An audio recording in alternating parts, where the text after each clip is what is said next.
Magandang gabi po sa inyo lahat mga kapatid, mga kaibigan, mga kamag-anak. Kumusta po kayo? Naway nasa mabuti po kayong kalagayan. Higit sa lahat, spiritually and of course, physically. Naway hindi po kayo nagsasawa sa patuloy na pag-aaral ng salita ng katotohanan, rightly dividing, at patuloy na minamahal ang salita ng Diyos, pinapahalaga ng inyong spiritual life. Ngayong gabi po ay tatalakayin po natin ang theme na pinamagatang No Difference, Truth or Unreasonable. Walang pagkakaiba. Ito po ba ay katotohanan or hindi makatwiran? Ang ating pong text ay matatagpuan sa Romans chapter 10 verse 12 rather.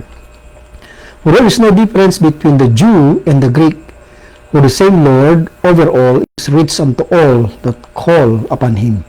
Dakilang Diyos, kami po ay nagpapasalamat sa pagkakataon na muli ay makatutunghay po kami sa iyong salita. Salamat po Diyos o aming Ama na hindi po nagbabago ang iyong katapatan sa amin. Salamat na dahil sa aming Panginoong Kristo kami ay pinagpala mo na ng lahat ng pagpapalang espiritual at kami po ay kumpleto na sa aming Panginoong Kristo. Nawa sa aming pagtunghay sa iyong salita ngayong gabi, malalahati ka namin. Kami po ay mapatibay, matuto at magamit din ang aming buhay sa paglilingkod sa iyo bilang bahagi ng iyong katawan ngayong dispensation of the grace of God. Ito po ang aming dalangin sa pangalan po ng Panginoon Kristo na aming tagapagligtas. Amen. Balik naman po tayo saglit mga kapatid sa ating pong theme last Sunday. Ito po ay pinamagatang Abraham's seed. Who are they? Sino nga ba sila? At tayo ba ay bahagi nila? Actually, ito ay pwede rin i-apply sa isang individual, hindi lang sa isang grupo mga kapatid kung hindi pong matatandaan. So sa ating pagtalakay, ang tinutukoy ni Paul na Abraham's seed ay hindi lang tumutukoy sa isang individual o isang seed kagaya ng Panginoon Kristo, kundi sa kasulatan. Okay, maging kay Paul na rin ay meron ding tinutukoy siya mismo na tinatawag na multiplied seed, yung collective seed. Yan ay walang iba kundi ang bansang Israel. So ang Israel ay tinatawag ding seed of Abraham maliban sa ating Panginoong Kristo. At ang Israel nga, sila yung multiplied, yung dumaming seed. Hindi po kailayan mga kapatid. Ang lahat ng anak ni Israel ay mga lahi po ni Abraham. At wala po tayong bahagi sa physical, collective, national seed na yan mga kapatid. No? Iba po ang bansang Israel sa mga Gentiles o iba rin po ang Israel sa church, no? Dahil church din po sila in the past, sa body of Christ Church ngayong kasalukuyang dispensation of the grace of God. So tayo po ay tinawag na Abraham seed in the sense na kung paanong si Abraham po mga kapatid ay naging matuwid unto eternal life, no? By faith without works. Okay? Gayon din po tayo ngayong kasalukuyang panahon. Ano po?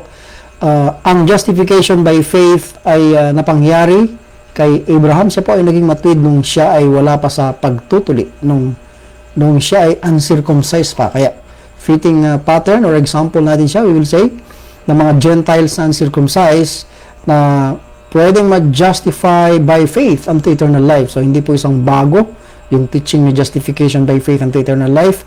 Yan ay isang katotohanan na nangyari kay Abraham, mga tinatawag na Old Testament saints in the past. Of course, sa ating panahon ngayon ay napakalinaw kung anong gospel, kung saan nakabata yung ating justification by faith without works unto eternal life. Yan ay walang iba kundi sa single seed, one seed ni Abraham na ang Panginoong Kristo. At tayo nga ay na kay Kristo. So, in that sense, we are Abraham's seed. No? Dahil tayo po ay pare-parehong justified by faith through Christ unto eternal life, mga kapatid. Okay? So, uulitin ko, wala tayong kaugnayan sa physical, national seed ni Abraham ang bansang Israel. Dahil may ibang grupo ng mga tao na tinatawag na Abraham seed ngayon, yan ay composed of Jews and Gentiles into one body. At yung topic natin ngayon, may kaugnayan din po sa bagay na yan, sa theme na yan last Sunday. Muli, ang mga aral po sa salita ng Diyos ay magkakarugtong yan, mga kapatid. Kaya kung meron po tayong isang maling sablay na aral, nakaka-apekto sa pangkalahatang aral na ating tinitindigan. Ayan, okay mga kapatid. So, balik tanaw po tayo saglit sa ilang mga talata dito sa kasulatan. Pero bago po yan ay nais ko lang pong magbigay ng ilang mga background tungkol sa ating pag-uusapan. Karamihan po sa tinatawag na Christendom ngayon ay sa lahat ng panahon o anytime ay dapat hindi raw po tayo naglalagay ng pagkakaiba maging sa Israel, no, sa pagitan ng Israel at mga Gentiles. O kaya naman ay hindi po daw po tayo dapat naglalagay ng pagkakaiba at anytime ano po between Israel and the body of Christ. Ayan, may mga ganyan pong paniniwala, no? So, hindi po tamang maglagay po tayo ng pagkakaiba dahil ayon sa paniniwalang yan ay wala raw po pagkakaiba ang lahat ng tao sa lahat ng panahon. Ayan. Okay, since God put no difference, at yun nga, dahil sa paniniwalang ang Diyos daw ay hindi naglagay ng pagkakaiba sa pagitan ng mga Hudyo at mga Hentil ngayon, at sila ay reconciled na paging isa, okay, sa isang katawan, okay, na tinatawag na the body of Christ, yung one body, at yung ilan ay ginagamit po yung mga katagang one church. Of course, sa buong Word of God, wala po yung expression ng one church, no? Kaya sabi nila, hindi po daw tayo dapat maglalagay ng distinction sa mga grupo ng mga taong ito at anytime. Okay? Maging sa darating na panahon. Okay? So, yan po yung ating titignan. Tama po ba na sabihin walang pagkakaiba ang lahat ng tao sa lahat ng panahon between Jews and Gentiles, Israel and the body of Christ? At maging yung mga periods of time ay wala pong pagkakaiba. Tama po bang sabihin yan, mga kapatid? Yan po yung ating i-consider sa ating pag-aaral ngayong gabi. Ayan. So, konting paliwanag lang po tungkol sa ating theme o tema ngayong gabi. Ito ginamitan po natin ng mga katagang no difference. Ayan. At ito nga, katotohanan nga ba ito o kaya ay hindi makatwiran, unreasonable? Ito pong mga katagang no difference, mga kapatid, no? Yung walang pagkakaiba na expression ay ginamit po ng 4 na beses sa buong kasulatan. Yan po yung matatagpuan natin sa lumang tipan na tinatawag sa Ezekiel 22 verse 26. Meron din po yan sa Acts 15:9. Then sa Romans chapter 3 verse 22 at 10:12. Actually, yung mga verses na yan ay atin pong matatalakay. Matutunghayan po natin sa ating patuloy na pagtunghay sa salita ng Diyos ngayong gabi. Now, ang salitang truth, ano po? Ginamit ko po yung truth ba or unreasonable. Ito po yung opposite ng lie o ng kasinungalingan. Ayan, marami pong verses sa Word of God na nagpapatunay na magkasalungat po yan, no? Two opposite things, hindi po sila pwedeng magsama o magmingle. Halimbawa, Isaiah 59 verse 4, none calleth for justice, nor any pleadeth, notice, for truth. So, nandiyan po yung mga katagang truth. They trust in vanity and speak lies.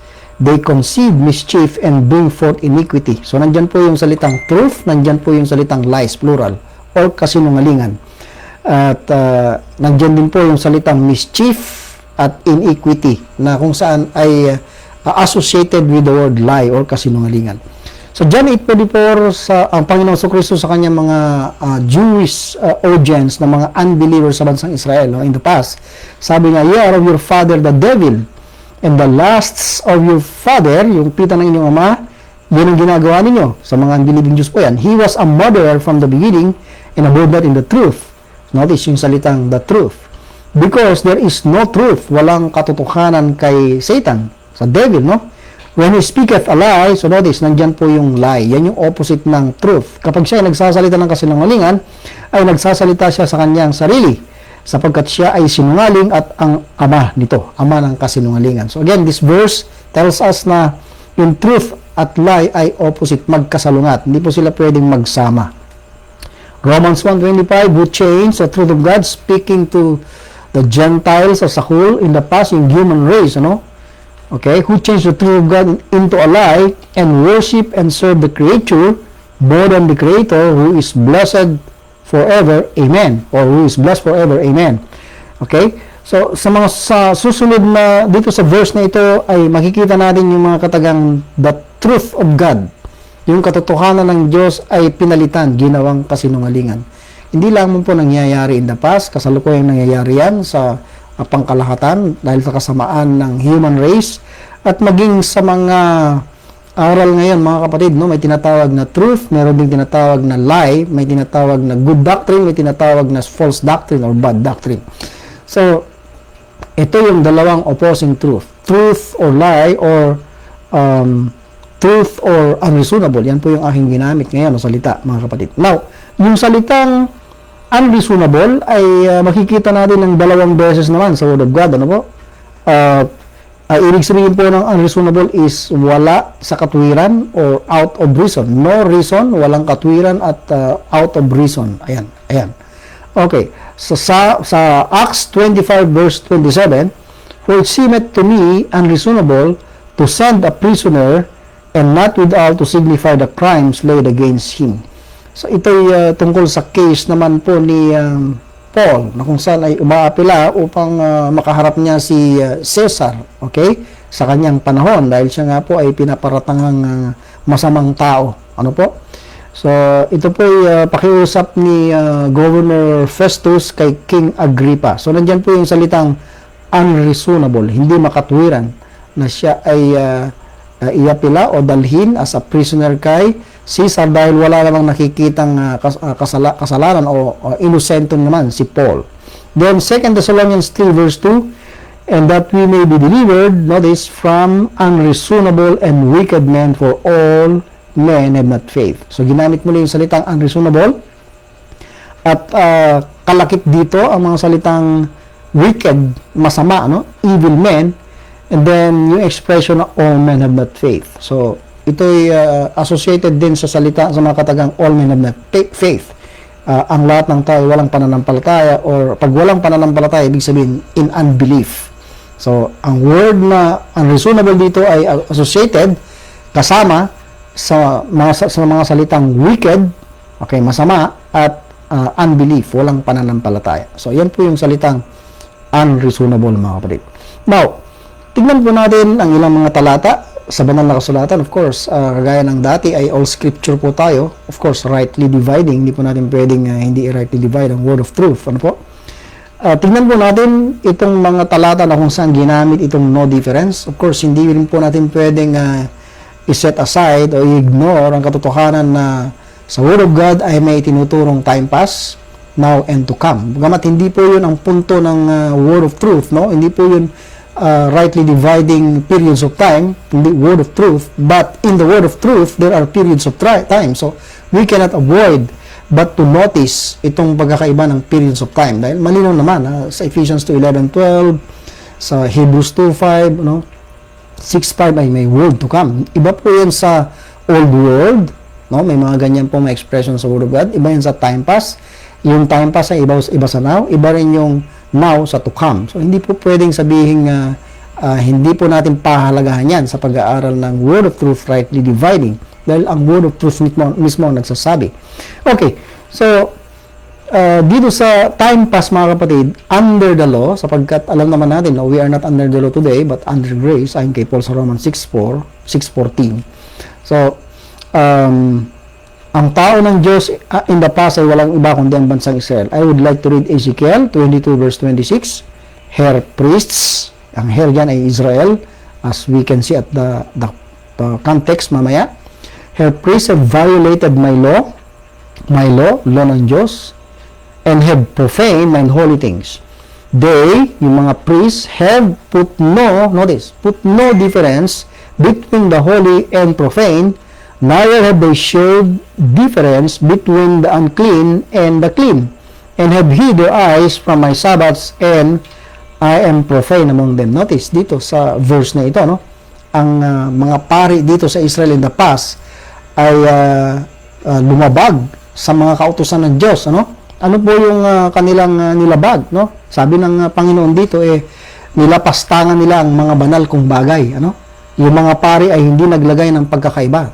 Okay, ano yung hindi nila inilagay na pagkakaiba? Ano yung walang kaibahan na ginawa ng mga pari? Between holy and profane. Okay, ba? Sa pagitan ng banal at yung lapastangan, yung kabaliktaran ng holy is unholy things, ano po? O profane things.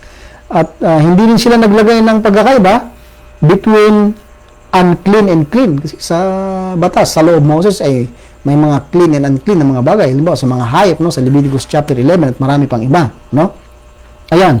So, guilty ang mga leaders ng Israel, particularly ang mga priests, ano, dito sa verse na ito, of putting no difference between holy and profane things and clean and unclean things.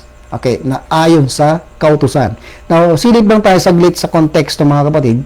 Halimbawa sa verse 6, Behold, the princess of Israel. Notice, nandiyan po yung mga prinsipe, mga political leaders, you will say, sa bansang Israel. Everyone were in thee to their power to shed blood. So, guilty of violating the law. Mga leaders ng Israel, political man o spiritual.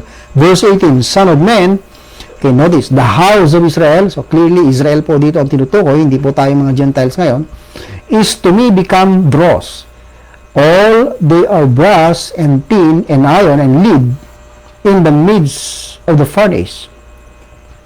And lead, and in the midst of the furnace, they are even the dross of silver. Verse 25, there is a conspiracy, ayan, sa buwatan, over prophets. So, pati mga propeta nandito, mga spokesman dapat ng Diyos yan, no? Mga false prophets, may sabuatan na ng mga propetang ito, in the midst thereof, like a roaring lion, ravening the prey, they have devoured souls. Sa Israelian, they have taken the treasure and precious things, they have made her many widows in the midst thereof. Nakakalungkot lang, no po? Mga princess, yung mga pari, naglilingkod sa templo, yung mga propeta, ay kasama, mga kapatid, sa paglapastangan sa mga bagay ng Diyos. Hindi nila nirespeto ang mga batas ng Diyos, ang salita ng Diyos. Kaya nga, batid natin na ang Diyos nalapastangan ang kanyang pangalan, pati ang kanyang mga batas sa kalagitnaan ng mga hentil. Ayan. Okay, so malinaw po na ang paglalagay ng hindi pagkakaiba ay violation, no? Nakagaya ng ginawa ng mga pari, mga leaders ng Israel in the past, no? Now, in the past po ba, ay naglagay po ba talaga ang Diyos ng pagkakaiba, maliban dyan sa binanggit sa ating dalata na binasa? Let's turn to Leviticus 20:26. And ye shall be, this is God speaking to His people, the nation Israel, and ye shall be holy unto me, meaning ang Diyos yan, for I the Lord, unholy, and have severed you from other people that ye should be mine. So dito malinaw na in the past, no, ang Israel ay ibinukod ng Diyos, no, mula sa ibang mga tao, no. Yan ang binabanggit ng verse, no. Ang Israel ay holy. Pag sinabing holy as a nation yan, ibinubukod sila para sa kanya, no. Yung salitang sanctified ay may kaugnayan din sa salitang holy. Sapagkat ang Diyos ay holy. Hindi po ito holy na wala pong nagawang pagkakasala ang Israel, no. Ang kanilang pagiging holy ay kagaya din ng Diyos, na kung saan ay bukod para sa mabubuting gawa, sa pagsunod lang sana sa kanyang kalooban. Ibinukod sila mula sa ibang mga tao, ibang mga bansa ng mundo, mga Gentile nations. Kung titignan natin halimbawa ang konteksto ng Leviticus 20, balikan lang po natin ng verse 1 and 2, and then mamaya jump tayo sa 24 and 25. Sabi po dito, and the Lord spake unto Moses, clearly under the law ito, under the law of Moses, saying, Again, thou shalt say, notice, kanino? To the children of Israel.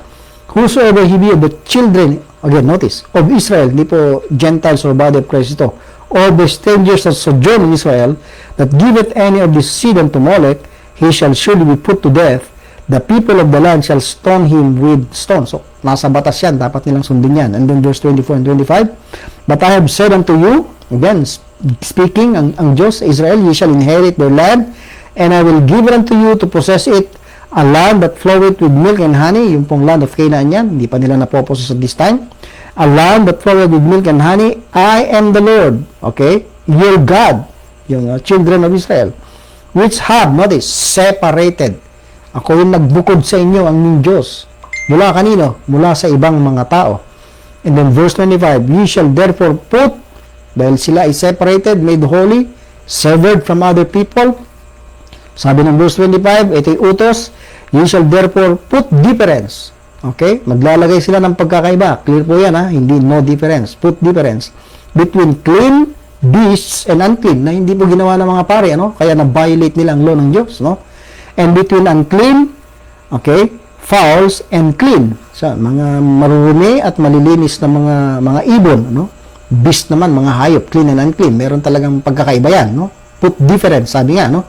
And ye shall not make your souls abominable by beasts, or by fowl, or by any manner of living thing that creepeth out, or creepeth on the ground, I should say, which I have separated, notice, from you as unclean. So, dito sa panahon ito in the past, kung ano yung sinabi ng Diyos na maglagay ng pagkakaiba, put difference, dapat sundin. Magiging guilty ka sa paglalagay ng walang pagkakaiba, no? Sa batas ng Diyos at sa kanyang kalooban. At yan ay may katampatang parusa in the past.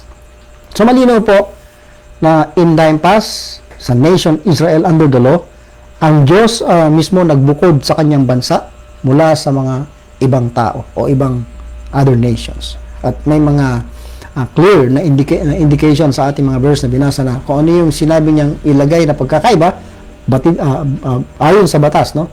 Batid ng Israel yun, dapat nilang isakatuparan yun, mga kapatid. Na halimbawa sa ating panahon ngayon, tutunghay naman tayo sa ating kasalukuyang panahon dahil malinaw naman na may pagkakaiba ang time pass at ang now.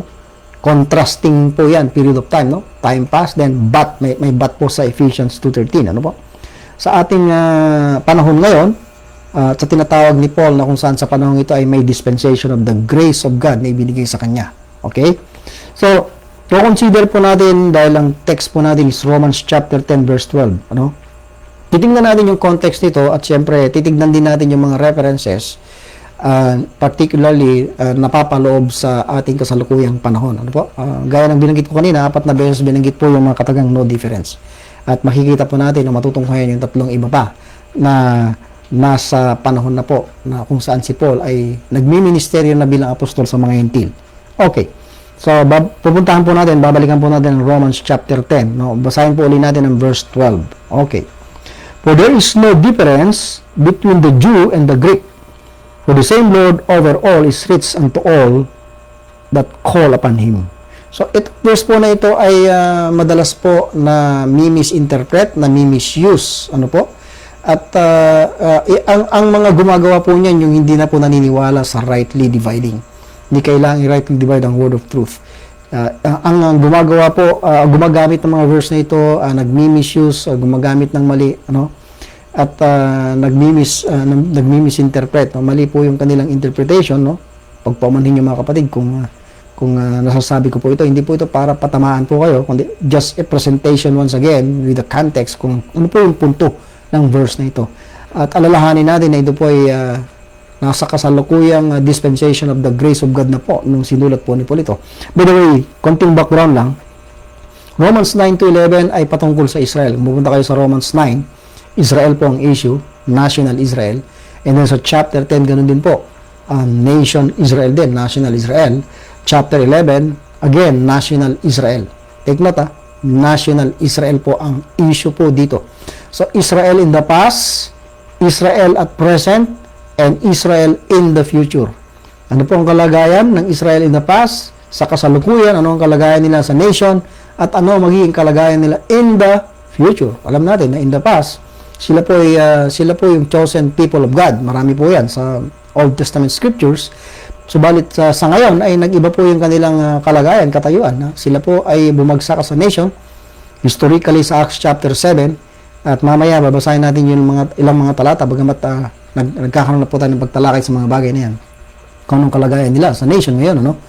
Hindi po pareho sa kalagayan nila in the past. But of course, kahit na sila ay nasa fallen state, no, we will say, gamitin ko lang po yun, nasa pagkakahulog na kalagayan. But in Romans chapter 11 po, ay hindi pa tapos ang Diyos sa kanyang bansa na pinili. No? So, mayroong future, magandang future, no? Mayroong hinihintay na fullness ang bansang Israel, gaya ng pangako ng Diyos. No? Alam natin na ang Israel ay maraming covenant o tipan ng pangako. Nandiyan po yung covenant ng Diyos kay Abraham, no? At nandiyan po yung covenant ng Diyos kay David, no? About throne and kingdom. Kay Abraham po magiging great nation ng Israel. May land kung saan sila ay magkakaroon ng kaharian, itatatag doon. May promise seed din po kay Abraham, ganun din po kay of course kay David, no? Walang iba kundi ang Panginoong Kristo. So, yan po yung mga covenant. And then, nandiyan pa yung new covenant sa Jeremiah 31, no? 31. And then the following verses. So, yung mga covenant na yan ay hindi pwedeng iwalang bahala ng Diyos. Puro po everlasting covenant yun. Unconditional covenant po, yung mga covenant na yan sa bansang Israel. Ang conditional covenant po yung law. If-then system po yun, mga kapatid. Kaya nga, kinakailangan ng bagong covenant upang sa ganon ay maisakatuparan po ng Diyos yung kanyang mga pangako sa bansang Israel. At ang New Covenant ay hindi po pwedeng ihiwalay doon sa cross of Christ, doon po sa sakripisyo ng Panginoon Kristo sa krus. Dahil ang mismong blood of the New Covenant ay yung shed blood ng ating Panginoong Kristo. Ayan. Now, balikan po natin saglit ang konteksto ng Romans 10. At halimbawa, balik po tayo sa verse 9, that if thou shalt confess, hindi po natin matatalakay in full detail, napakarami po nito, maubusan po tayo ng time. That if thou shalt confess with thy mouth the Lord Jesus, again, Israel po ang pinag-uusapan. Go back to verse 1 and 2. Okay? Hindi po tayong mga members ng body of Christ ngayon. Yun yung nakalulungkot na bagay. Kinalulungkot kong sabihin na marami ang gumagamit nito, ini-apply sa evangelism na tinatawag, no? Pag nag-preach ng gospel. At dito hinahango yung tinatawag na sinner's prayer, no? Ililid nila sa prayer yung tao dahil applicable daw ito sa atin. No, mga kapatid, I'm sorry to say, I beg to disagree dahil Israel ang issue dito. Okay, kung titignan po yung context. That if thou shalt confess with thy mouth the Lord Jesus and shalt believe in thine heart that God hath raised him from the dead, thou shalt be saved. Now, notice, na sa verse na ito, hindi po yung gospel na ipinipreach ni Paul ang tinutukoy. Dahil lang sinasabi lang po is, confess with thy mouth the Lord Jesus, okay? And then believe in thine heart that God hath raised him from the dead. So, hindi po tinutukoy dito that Christ died for our sins, yung dugo niya ay ibinuhos. Yun po yung kumpletong gospel, kung tutuusin. Ano po? Yun po yung sinasabi ni Paul na preaching of the cross. At Israel po ang issue dito, mga kapatid. So, this is not a verse for evangelism today. I'm sorry to say, no? Wala pong ceremony or ritual na kailangan ngayon dispensation of grace. So, take note, no? Confess with thy mouth, okay? And then, believe in thine heart. Hindi po ito literal na bunganga. Ano po? Hindi po ito yung mga parts ng katawan. Yung heart dito, hindi rin po itong organ na mismong puso ang tinutukoy. Hindi po yung heart na yan ang sasampalataya. Ang heart is something to do with the inner or inner being. So yung mouth din dito, dahil hindi po literal na physical heart, yung organ na heart, yung puso, ganun din po yung mouth, mga kapatid. Well, you may disagree, but let's continue. So again, ang point ko lang po dito is nothing about the cross here. Okay? Not a salvation passage actually, mga kapatid. Let's continue, verse 11. For the scripture saith, may reference po sa Old Testament, whosoever believeth on him shall not be ashamed. Now, meron po itong quotation from the Old Testament, but I will not go there further dahil wala po tayong oras. Ang pinupunto lang po ni Paul dito is itong verse na ito na kung saan may sinasabi sa kasulatan ay yung mga katagang whosoever believeth on him shall not be ashamed, no? At yan ay tumutukoy sa kalagayan ng Israel, no, as a nation today in this present dispensation. Ina-apply po ni Paul itong mga katagang ito sa mga Hudyo sa kanyang panahon. At nasa panahon na po ngayon na kung saan nag-umpisa na yung dispensation of the grace of God. So, yan po yung punto dito dahil ang kalagayan po ng Israel ang tinatalakay. Ano po yung kanilang kasalukuyang kalagayan as a nation. And of course, mga individuals apektado rin, ano? Dahil yung kanilang national leadership or ang nation of Israel ay nasa apostasy, nadamay pati yung mga individual Jews sa kanilang kalagayan, ano? So, ano ba ang problema ng Israel? So, ang dapat nilang gagawin, ano? Ay dapat paniwalaan nila na ang Panginoong Hesus ay siya yung Kristo, siya yung Messiah, siya yung anak ng Diyos. At iyan yung binigyang punto sa Matthew, Mark, Luke, and John, no? Bago pa siya namatay, no? Mabuhay na maguli. Pero hindi po pinaniwalaan yan ng Israel. Makikita natin sa ebidensya ng Matthew, Mark, Luke, and John. Nireject talaga nila ang Panginoong Kristo. At una, mas paniwalaan nila na ang Panginoong Kristo siya yung promised Messiah, yung King or yung Son of God, no? Son of David, dahil yan yung sinasabi po, Son of David siya, Son of Abraham. Okay? Yan yung una. Pangalawa, paniwalaan nila na yung Jesus na yon na kanilang nireject, pinatay, ay nabuhay, na maguli. At yan naman yung preaching ng 12 apostles sa Acts chapter 2. Pinapatunayan nila, no? Sa kanilang mga kababayan na yung Jesus na kanilang ipinako, no? At pinatay, murderer sila, ay nabuhay, no? Yan, sa Acts chapter 2, chapter 3, nananawagan ng repentance. ang mga apostles sa bansang Israel at that time. Kaya nga nandiyan po yung mga katagang believe in thine heart that God had raised him from the dead. Yun yung Jesus na kanilang pinatay, nabuhay na mula sa mga patay. At ayon nga kay Pedro sa Acts chapter 2, ginawa siyang Panginoon, Lord and Christ. Ayan. Okay. So, ang mga Hudyo at that time na nag-umpisa ang dispensation of the grace of God, ano po, dahil nawala na sila sa eksena sa nation, hindi na sila ang issue, ano po, dahil sa kanilang rejection kay Jesus Christ, ay naging mahirap na. Di ba, alam naman natin na may promise blessings, abundance sa kingdom kapag ang Panginoon ay bumalik, no? Dahil nabanggit ni Pedro yan sa Acts chapter 3, God shall send Jesus Christ kapag sila ay nag-repent, no? Pero hindi po nangyari yan, ano po? Nakikita na ng Diyos yun, kaya nga meron siyang secret purpose na itinago, inilihim. Okay? So, anong nangyari? Dahil binenta nila lahat ang kanilang ari-arian. Sa Acts chapter 2, chapter 3, chapter 4, makikita natin dyan na binenta nila yung kanilang mga ari-arian hanggang chapter 5. Dahil hindi po natuloy yung establishment of the kingdom, ano po? Anong nangyari? Naghirap po ang mga Jews, ang bansang Israel, ano po? Hindi po dumating yung inaasahan nilang paghahari ng Panginoong Kristo. So, it's a shame sa mga nations na yung bansang pinili, no? In the past ay naging mahirap na at that time, no? Wala na rin ang Diyos sa kanila, hindi na rin kumikilos, nakagaya ng pagkilos niya in the past.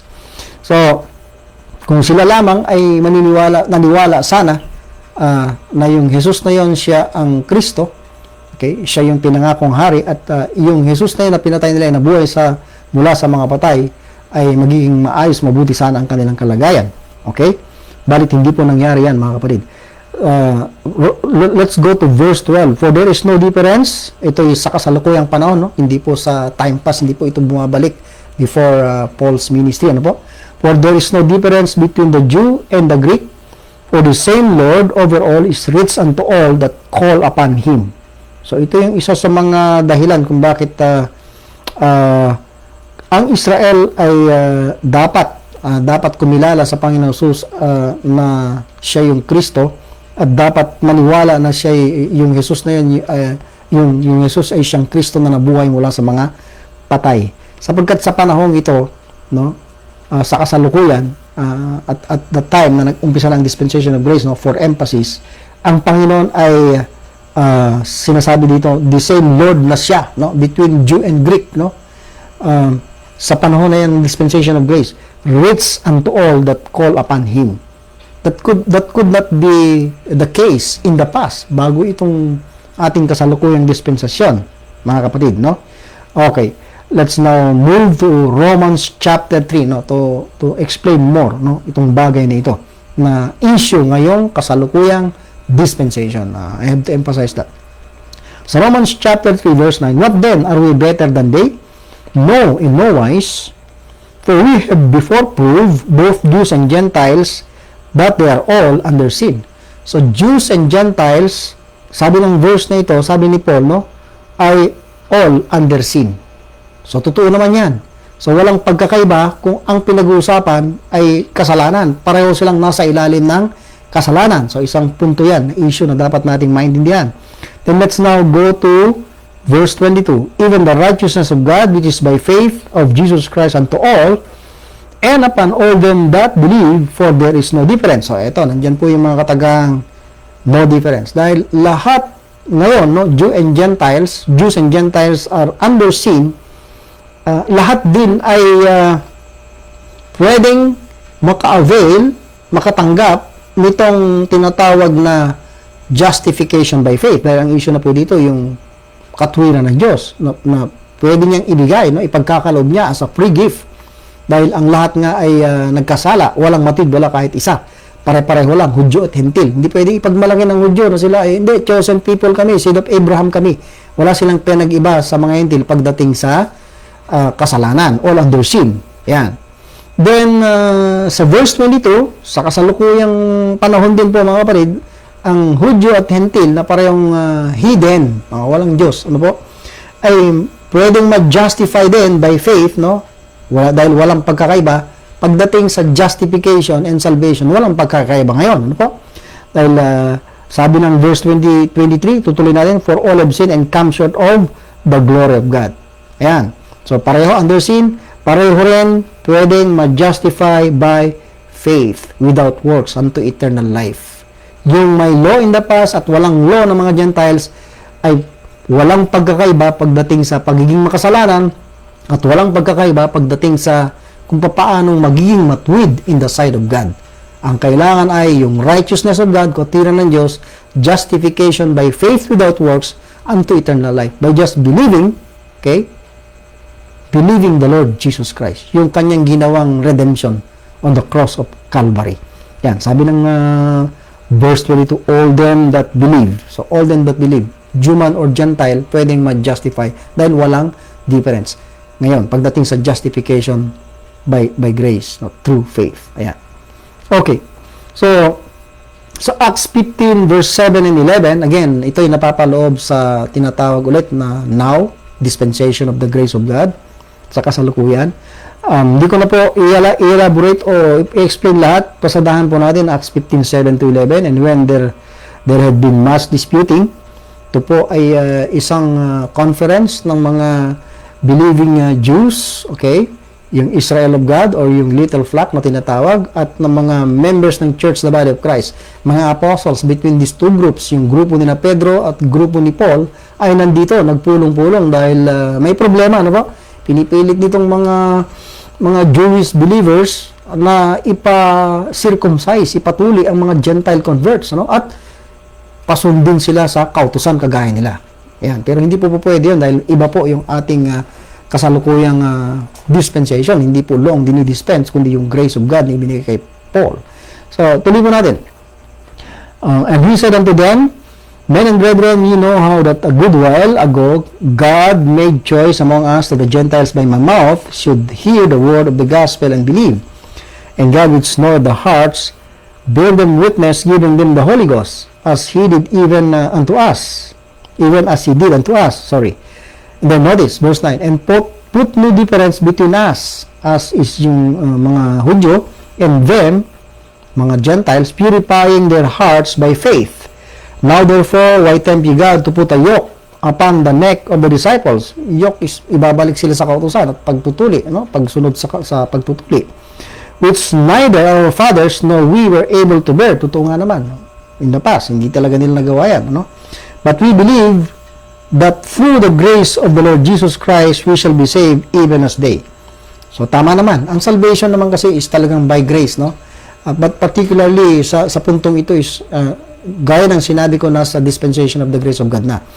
In the past, of course, kung ang pag-uusapan ay salvation unto eternal life, gaya ng tinatalakay ko, justification, ay by grace din. Okay? Pero, iba yung dispensation of the grace of God, dahil ito yung naglalaman ng dealing. In the past, law ang pinairal ng Diyos na patakaran, may grace siya doon pagdating sa justification and salvation unto eternal life. Pero dito sa ating panahon, walang law keeping. Doon may law keeping. So, magkaiba pa rin. No? So, ang punto lang ni Paul dito is walang pagkakaiba dahil parehong by grace ang kaligtasan at parehong by faith din without works ang justification. Kung babalikan natin ang Romans chapter 3. Yan yung punto ng no difference. Yan. Okay. So, again, kung pupunta tayo sa another account, ibang account naman o record tungkol sa kung ano nangyari sa Jerusalem, sa Galatians chapter 2, ito yung makikita natin. Madalas na po akong gumagawa ng pagtalakay dito, mga kapatid, at hindi ko na po isahin, mga kapatid. Ano po? Sa verse 2, sabi po ni Paul, and I went up by revelation and communicated with them. So, may revelation siyang dala-dala pagtungo niya ng Jerusalem at nakipagpulong nga doon sa mga believers doon, kasama ang 12. At i-communicate niya sa kanila, ano yun, yung gospel na kanyang ipinangaral sa mga Gentiles. But private to them, it's for reputation. Most likely, si Cephas, James, Cephas, and John, sa context, ano po? At tuloy po natin, no? But privately to them which were of reputation, lest by any means I should run or had run in vain. Sa Galatians chapter 2 verses, but of this who seem to be somewhat, whatsoever they were, it maketh no matter to me, God accepted no man's person, for they who seem to be somewhat in conference. So ito po yung conference sa Acts 15. added nothing to me. Wala silang naidagdag kay Paul. Dahil iba yung revelation na tinanggap niya sa tinanggap nila. So verse 7, that contrariwise when they saw, nakita nila nitong mga seem to be somewhat, the gospel of the uncircumcision was committed unto me, as the gospel of the circumcision was unto Peter. Okay? Ayan, malinaw po dito sa verse na ito, bago na rin tuloy, na mayroong dalawang gospel. Kung may isang gospel lang sana, bakit binanggit kong gospel of the uncircumcision at gospel of the circumcision? Wag po nating palitan yung salitang of, ano? Yung preposition po niya dahil magbabago po yung meaning. Yan po ang ginagawa ng marami mga kapatid, no? At mga corrupt translations. Ano po? So, two gospels. Yan. Kung walang pagkakaiba. So, sa isang banda, may walang pagkakaiba pagdating sa pagiging makasalanan at pagdating sa justification ng eternal life. Pero pagdating naman sa gospels, no, itong dalawang grupong ito, malinaw na may pagkakaiba. Tuloy po natin. Verse 8, for he that wrote effectually in Peter to the apostleship of the circumcision, the same, walang ibang tinutukoy kundi ang Panginoong Kristo, the same, was mighty in me toward the Gentiles. So dito ay may dalawang apostleship, kasi apostleship of the circumcision, and then yung kay Paul naman toward the Gentiles. Ayan. Then verse 9, and when James, Cephas, and John, who seemed to be pillars, perceive, okay, naintindihan nila, no? Naunawaan nila the grace that was given unto me. So may particular grace na ibinigay kay Paul, no? Na hindi nila naiintindihan nung una. Okay, hindi nila natanggap yung revelation na yan, kundi kay Paul. Okay? They gave to me and Barnabas the right hands of fellowship that we should go unto. So may direction. The heathen and they unto. Direction yon, circumcision. So two commissions. So, huwag natin papalitan yung mga preposition. Ulitin ko lang po ulit, paulit-ulit. Two gospels, two apostleships, two commissions. Ayan. Ayan.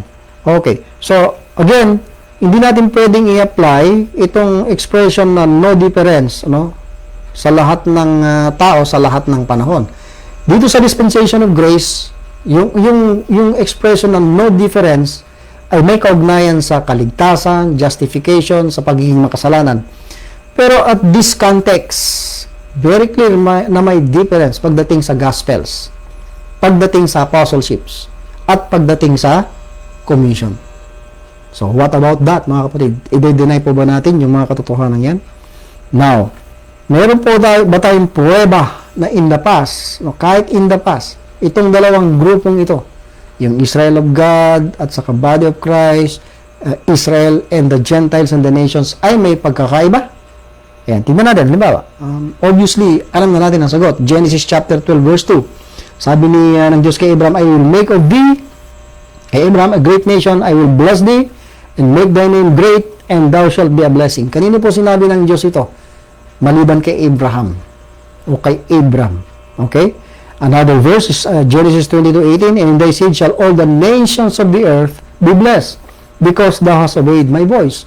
So, iba po yung nation na seed ni Abraham sa mga nations of the world. May malaking pagkakaiba yan. Yan. Exodus 19, verse 4 to 6, you have seen what I did unto the Egyptians. Ito ang Diyos nagsasalita through Moses. And how I bore you on eagle's wings, Israelian, and brought you unto myself.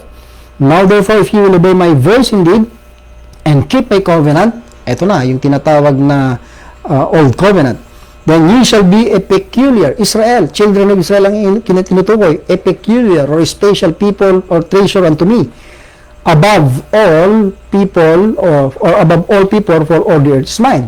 So, dito may pagkakaibang, malaking pagkakaiba, obviously, no? Hindi natin pwedeng sabihin walang pagkakaiba in the past. Okay? And ye shall be unto me a kingdom of priests. Hindi po yan promise ng Diyos sa any nation. Tayo mga Gentiles, hindi pinangakuha na magiging kingdom of priests. Okay? Israel lang yan. And ye shall be unto me a kingdom of priests and an holy nation. Singular, unholy nation. Hindi nations.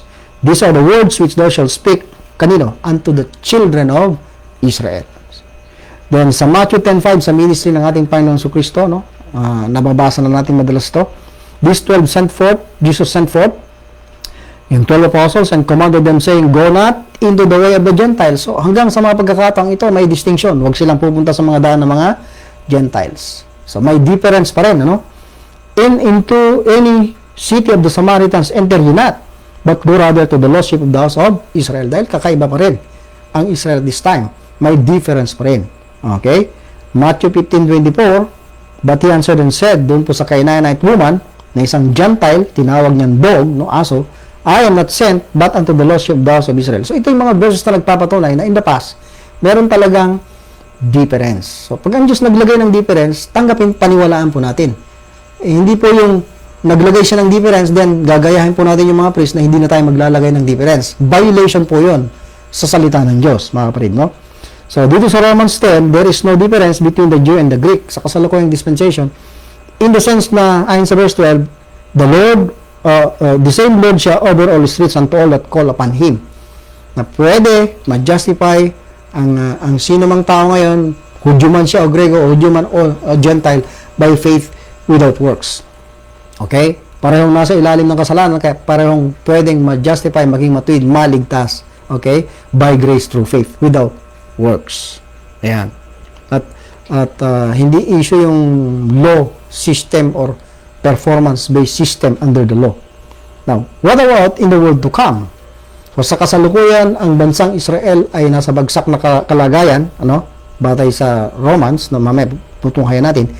Babalik ba muli yung pagkakaiba, okay, ng bansang Israel sa mga Gentiles? No, nais ko lang po bigyang diin, kahit sa dispensation of grace, meron pa ring difference. Ano yung difference? Doon sa Galatians chapter 2. Okay. Ang no difference ay may kaugnayan sa pagiging makasalanan, okay, at pagtatamo ng justification unto eternal life. Yun yung punto. Pagtatamo ng kaligtasan by grace. Doon may no difference.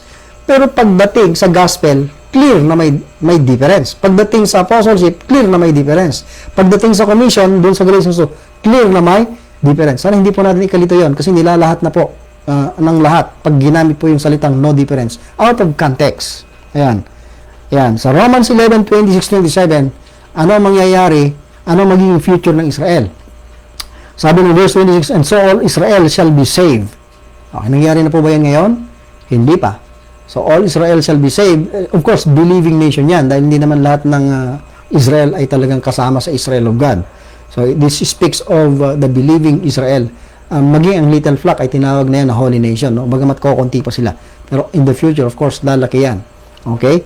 As it is written, bakit? Bakit po all Israel shall be saved? Dahil nakasulat, no? Kasama yan sa pangako ng Diyos. There shall come out of Zion the deliverer. Walang iba kundi ang Panginoon sa Kristo. Marami yan sa prophecy. And shall turn away ungodliness. Okay? Tatanggalin, ite-turn away ang hindi pagkamaka-Diyos kay Jacob o kay Israel. Okay, verse 27, for this is my covenant. Ito yung tipan ko sa kanila. Sabi niya, when I shall take away, tatanggalin ng Diyos ang kasalanan sa kanila, sa Israel. Okay, meron po yan sa Isaiah, limbawa, Isaiah 27:9. By this therefore shall iniquity of Jacob, yan, iniquity of Jacob, Israel yan, purged, okay, lilinisin. And this is all the fruit to take away his sin. So, tatanggalin yung kanyang kasalanan. When he maketh all the stones of the altar as chalk stones, that are beaten in sunder, the groves and images shall not stand up. So, mawawalang lahat yan yung idolatry ng bansang Israel. Nasa prophecy. Hebrews 8:12, for I will be merciful to their righteousness. Batay po ito sa covenant sa Jeremiah 31, verse 31, and the following verses. For I will be merciful to their unrighteousness, and their sins and their iniquities will I remember no more. Sa new covenant na po yan, sa world to come. Yan. No wonder, sa 1 Peter 2:9 and 10, ito yung sabi ni Paul sa mga members ng little flock, believing Jews, no? But ye are a chosen generation. Hindi po ito yung national Israel kasama yung mga unbeliever. Ito po yung mga little flock. A nation out of a nation, ayon po sa Matthew 21 verse 43. A royal priesthood. So, hindi po body of Christ ang tinutukoy dyan. Very clear, consistent ito sa Old Testament scriptures concerning the nation Israel.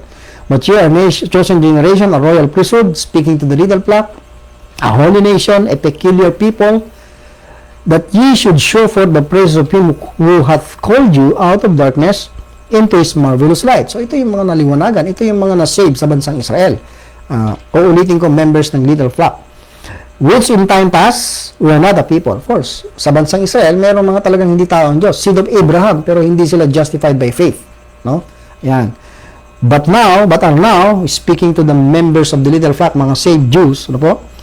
If the people of God, which had not obtained mercy, but now have obtained mercy. So may mga existing members ng little flock at that time, sa panahon ng dispensation of grace, nagsimula ang ministry ni Paul. Sila nga po yung tinatawag, no, na Israel of God sa Galatians 6, verse 16, na separated sa body of Christ. Distinct and separate yung kanilang gospel. Circumcision sila, uncircumcision tayo, members of the body of Christ. Yung kanilang apostle, iba rin. Apostleship, doon ay binanggit sina James, Cephas, and John, representing the little flock, no, at that time na nag-i-exist pa. But of course, nag-die out, nawala po yan. Nawala na po yan. Naubos po silang lahat. Hindi dumating ang Panginoon, mga kapatid. But may promise ang Diyos na tutuparin niya in the future. Now, sa kasalukuyan, gaya na sinasabi ko, no, dahil hindi po pwedeng matupad yan na sila iaangat bilang bansa. Ayon sa Romans 11:11, sila po ay na-stumble. Sila po ay na-fall as a nation. I will read the verse. Sorry. Romans 11:11, I say then, have they stumbled that they should fall? God forbid. But rather through their fall, so meron talagang nangyaring fall. Through their fall, through Israel fall, salvation is common to the Gentiles to provoke them, yung mga Israelites, no? Ang Israel, to jealousy. Now, if the fall of them be, sa malinaw na meron talagang nangyaring falling, the fall of them be the riches of the world, nangyayari ngayon, and the diminishing of them, the riches of the Gentiles, nag-diminish po ang members ng little flock at that time, no? Hanggang sa naubos na sila, nawala. Okay? And then sabi niya, how much more their fullness? In the future na po yan, gaya na sa verse 26.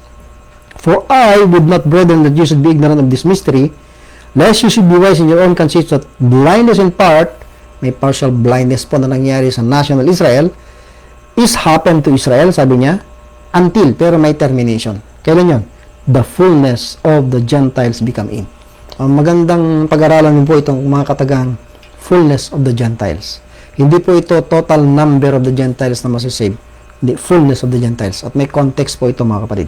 So, pag dumating na po yung fullness of the Gentiles, because I believe na yan yung dispensation of the grace of God, yung end ng dispensation of the grace of God, then, babalik po ang Panginoon sa Kristo. But of course, marami pa pong mga prophecies bago yung actual na coming niya, no, na matutupad, no, sa Old Testament scriptures.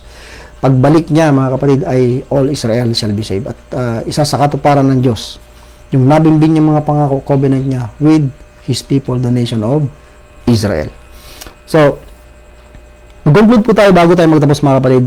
Ang paglalagay ng hindi pagkakaiba, putting no difference between two different things, hindi po makatwiran yan. Yan po ay nangyari in the past. Ano po? Yung paglalagay naman po ng pagkakaiba between things which are not different ay hindi rin po makatwiran. Ano po? Yung paglalagay ng walang pagkakaiba between individual Jew and Gentile in salvation and justification to eternal life sa kasalukuyang panahon, no, ay wala pong problema, no? Hindi po mali yan. Hindi po pwedeng sabing hindi makatwiran dahil ganun naman ang ginagawa ng Diyos, no? Actually, kung ang pag-uusapan ay individual salvation, God is saving even individual Jews by grace through faith without works in the past, no? Naipaliliwanag ko na po yan sa ibang mga pagkakataon ng ating pagtalakay. So, paglalagay po ng difference between Israel as a nation and the Gentile nations now, okay, yung paglalagay po ng walang pagkakaiba, no? Dahil may mga ganyan pong teaching, sa pagitan ng Israel at mga Gentile nations ngayon, ano, ay tama rin kung ang pag-uusapan justification by faith, parehong makasalanan, at justification ng eternal life, no? So, hindi tayo maglalagay ng difference dahil parehong makasalanan at parehong mag-justify by faith. Tama yan. Okay, dahil pare-parehong hidden ang nation of Israel at ang mga Gentile nations ngayon, walang pagkakaiba.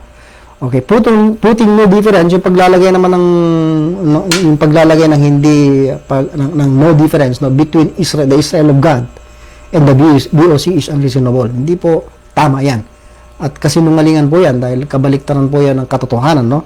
Dahil malinaw na may pagkakaiba ang Israel of God at ang body of Christ. Ang gospel of uncircumcision, gospel of circumcision, may malinaw na pagkakaiba. Pag sinasabi nating walang pagkakaiba, batay sa context ng Galatians chapter 2, unreasonable po yan. incorrect po yan at hindi makatwiran. So, tingnan po natin yung mga context kung saan ginamit po yung salitang no difference at hindi po tayo maliligaw kung tama yung ating pagsusuri dun sa konteksto, no? At dyan po ipinapasok din yung rightly dividing the word of truth. Magiging word of truth siya, hindi word of lie, mga kapatid. Kaibigan, kapatid, kamag-anak, hindi ka pa nakatitiyak ng iyong kaligtasan, hindi pa po huli ang lahat. Kailangan mo ang Panginoong Kristo sa iyong buhay.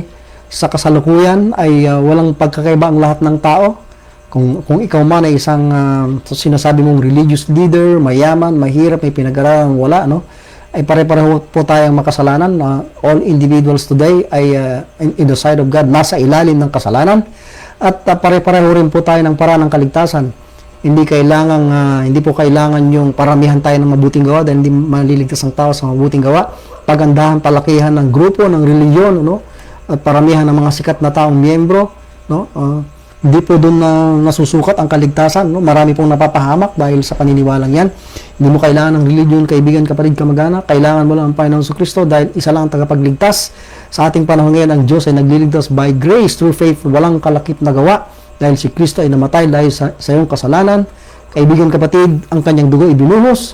At ang tagapagligtas, bagamat inilibing, ay muling nabuhay, bumangon mula sa libingan sapagkat siya ay buhay na tagapagligtas. Tagumpay ang kanyang ginawang pagsasakripisyo para sa kasalanan na nagdudulot ng kamatayan, na pagtagumpayan niya ang kamatayan sa pamamagitan ng kanyang pagkabuhay mula sa mga patay. Kaya, hindi pa huli ang lahat, kaibigan, kapatid, kamag-anak. Pagtiwalaan mo, sumampalataya ka sa Panginoong Kristo at siyak makakamit mo kaligtasan, katwiran, buhay na walang hanggan. Kung ikaw naman po ay anak ng Diyos na, member ng body of Christ, ikaw ay may bahagi sa ministry ng church, the body of Christ. Hindi po sapat na tayo po ay nabubuhay na lang na mag-isa, na kontento na tayo sa ating pong natutunan. Kagaya ng ito, nakakatulong po kami sa inyo, mga kapatid, pero kung meron pong chance, pagkakataon sa inyong lugar, kung saan ikaw ay nakatira, sa anumang lokalidad, maghanap ka ng isang church na nagtuturo ng word of truth, rightly dividing, at makibahagi ka sa ministry ng church, the body of Christ, dahil may representation ng body of Christ sa iba't ibang lugar. Kaya nga, yung mga katagang churches of God, churches of the Gentiles, churches of Christ ay ginamit sa mga kasulatan dahil hindi kailan na may mga grupo ng mga mananampalataya scattered sa iba't ibang lugar. Ayan. Kung wala naman, ikaw, kaibigan, kapatid, no? Ang magsimula ng ministry, mag-conduct ng Bible study, tinatawag na scripture study, at i-share ang ebanghelyo ng kaligtasan na makapagliligtas, bumuo ng grupo ng mga mananampalataya, hindi kailangang denomination or Christian organization, basta't mga taong matapat na nag-aaral ng salita ng katotohanan at nagbabahagi ng kaligtasan, lumalago at ginagamit as a church, representation ng church, the body of Christ, sa isang lokalidad. Gawin mo po yan, kaibigan, kapatid. No? Maraming salamat po sa inyong matyagang pakikinig, matyagang pakikipag-aral, at nawa ay nakatulong po ang mga bagay na ito, at meron po kayong mga komento, mga tanong, at nais nyo pong i-correct ang aking mga pagkakamali. Welcome po yan, mga kapatid. Hindi po ako perfect, only the Word of God is perfect. Tayo po nanalangin, dakilang kami po ay nagpapasalamat sa pagkakataong matapos muli sa pagtunghay sa iyong mga salita. Salamat sa mga bagay na aming natutunan at hangad po namin kami ipatuloy na lumago habang kami ay nag-aaral na may pagpapakumbaba sa iyong mga salita. Hindi po kami dapat magbangayan o magsiraan, kundi magtulungan sa mapagpakumbaba at maamong paraan bilang mga kasapi ng iyong katawan upang maihayag ang iyong layunin sa Church, the Body of Christ, sa kasalukuyang dispensation of the grace of God. Ito pong lahat aming dinadalangin, pinapasalamatan sa pangalan po ng Panginoon Kristo namin tagapagligtas. Amen. Maraming salamat po, mga kapatid. Hanggang sa muli, grace and peace to us all in Christ.